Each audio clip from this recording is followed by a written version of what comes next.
गुजरात के राजकोट में स्थानीय स्वराज के चुनावों को लेकर पुलिस विभाग पूरी तरह से सतर्क नजर आ रहा है। 26 તારીખના દિવસે યોજનાર સ્થાનિક સ્વરાજની ચૂંટણીને લઈને રાજકોટ શહેર પોલીસ દ્વારા તમામ પ્રકારની તૈયારીઓ પૂરી કરવામાં આવેલ છે. આંકડાઓની વાત કરીએ તો સૌથી પહેલા પોલિંગ સ્ટેશન લોકેશન રાજકોટ શહેરમાં જે સ્થાનિક સ્વરાજની ચૂંટણી માટે નક્કી થયેલા છે એ કુલ 543 જેવા છે. 543 પોલિંગ સ્ટેશન લોકેશન પૈકી 4 પોલિંગ સ્ટેશન લોકેશન જે છે હાઈપર સેન્સિટિવ છે. 141 પોલિંગ સ્ટેશન લોકેશન જે છે સેન્સિટિવ છે અને બાકીના જે પીએસએલ છે એ નોર્મલ છે. અને પોલિંગ સ્ટેશનની વાત કરીએ તો ટોટલ 543 પોલિંગ સ્ટેશન લોકેશનમાં 1187 જેવા પોલિંગ સ્ટેશન આવેલા છે. અને તમામ જે પોલિંગ સ્ટેશન છે એના ઉપર પોસ્ટ ડિપ્લોયમેન્ટની સ્કીમ પણ બની ગઈ છે. અને ટોટલ માણસો જે પોલીસના ડિપ્લોયમેન્ટની વાત કરીએ તો એમાં અમે સિવિલ પોલીસના 958 જેવા માણસો ડિપ્લોય કરવાના છીએ અને 165 નવા જે એલઆરડી ભરતી થયા છે લોકરક્ષક દળના માણસો એ ડિપ્લોય કરવાના છે અને એક સેક્શન એસઆરપીએફ નો પણ રાખવાના છે જે હાઈપર સેન્સિટિવ અને સેન્સિટિવ બૂથ ઉપર ડિપ્લોય રહેશે.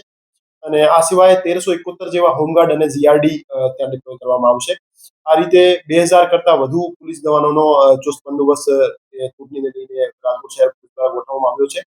અને ચૂંટણીને લઈને કામગીરીની વાત કરીએ તો પ્રોહિબિશન અને જુગારની બદીને નેસ્તનાબૂદ કરવા માટે જે લિસ્ટેડ બુટલેગર્સ લિસ્ટેડ જુગારીયા છે એના ઉપર લગાતાર રેડો કરવામાં આવી રહી છે.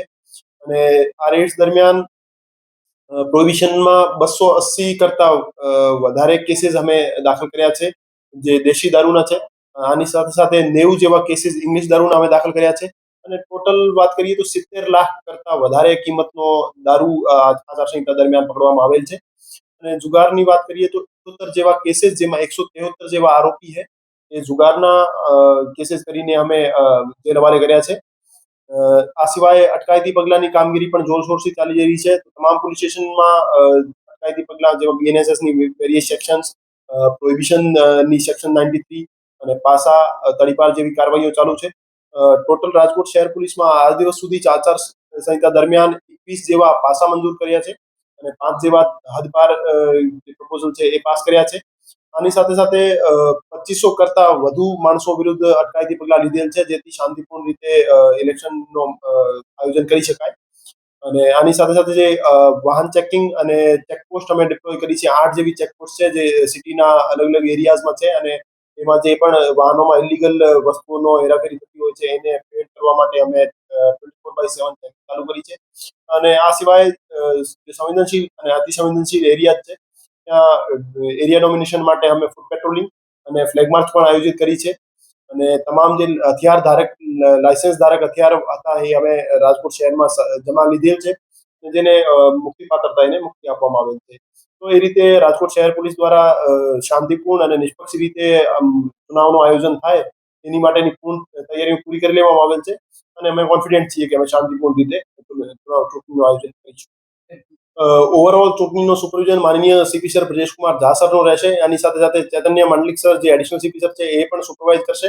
અને સિટીના ચારેય ડીસીપી શ્રી જે છે એ અલગ અલગ એરિયાઝમાં વહેંચી દેવામાં આવ્યો છે એમને એરિયાઝ અને એમાં 24/7 હાજર રહેશે. અને આની સાથે સાથે સિટીના જે એસીપી છે એ દરેક પોલીસ સ્ટેશન વાઇઝ એમને અલોકેટ કરી દેવામાં આવેલ છે અને એ ત્યાંની દરેક એક્ટિવિટી ઉપર વોચ રાખશે અને પોલીસને યોગ્ય માર્ગદર્શન આપશે. અને બહારથી અમે કોઈ ફોર્સની માંગણી નથી કરી. અમે અમારી જે રાજકોટ શહેર પોલીસની મોજૂદા સ્ટ્રેન્થ છે એના આધારે જ અમે ચૂંટણી પૂરી કરી.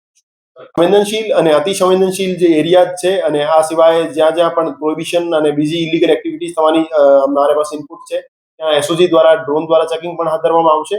અને આની સાથે સાથે સાયબર સોશિયલ મીડિયા મોનિટરિંગ માટે અમારી સાયબર પોલીસ સ્ટેશનની ટીમ અને સાયબર લેબની ટીમ એક્ટિવ છે જે 24/7 જે સાયબર પ્લેટફોર્મ્સ જે છે એક્સ, ઇન્સ્ટાગ્રામ, ફેસબુક ઇત્યાદિ છે એના ઉપર વોચ રાખી રહી છે. અને જે પણ એન્ટી એસ્ટાબ્લિશમેન્ટ પોસ્ટ કરે છે અથવા શાંતિ દોડવાનો પ્રયત્ન કરે છે એવા માણસો વિરુદ્ધ અમે યોગ્ય પગલાં પણ લઈ રહ્યા છીએ.